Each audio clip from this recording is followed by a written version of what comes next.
રાજુલા વિધાનસભાના જાફરાબાદ તાલુકાના બાબરકોટ ગામે ખેડૂતોની જમીન સિમેન્ટ કંપનીઓ દ્વારા ઘણા સમયથી લઈ લેવાની વાત હતી।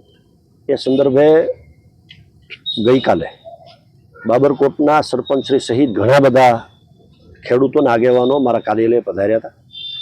ચોક્કસ પ્રમાણે એની આંખમાંથી આંસુ પડવાનું જ બાકી હતું અને એનું કહેવાનું હતું કે ભૂતકાળની અંદર નવા કાયદા મુજબ જે રીતે ખેડૂતોને વળતર મળવું જોઈએ એ વળતર કંપનીઓ આપતી નથી।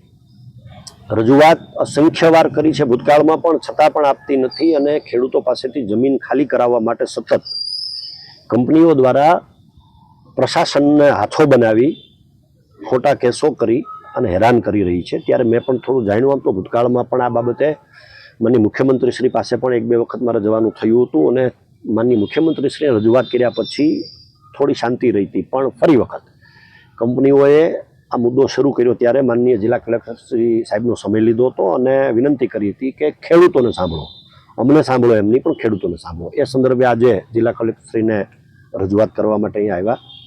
માનનીય કલેક્ટરશ્રીએ ખૂબ સારો પ્રતિભાવ આપ્યો છે અને બહુ સ્પષ્ટ રીતે ખેડૂતના આગેવાનોને, ગામના સરપંચશ્રીને એમને કહ્યું છે કે આવતીકાલે સવારે 11:30 વાગે જિલ્લા કલેક્ટરશ્રીની અધ્યક્ષતામાં, ખેડૂતોની ઉપસ્થિતિમાં અને કંપનીના મુખ્ય અધિકારીઓની ઉપસ્થિતિમાં ચર્ચા વિચારણા થશે અને ત્યારબાદ જે નિયમ મુજબ થશે એ ચોક્કસ પ્રમાણે થશે। એટલે આશા રાખું છું, અપેક્ષા રાખું છું કે આવતીકાલે ચોક્કસ પ્રમાણે મારા મત વિસ્તારના ખેડૂતોને ન્યાય મળશે એવી અપેક્ષા છે।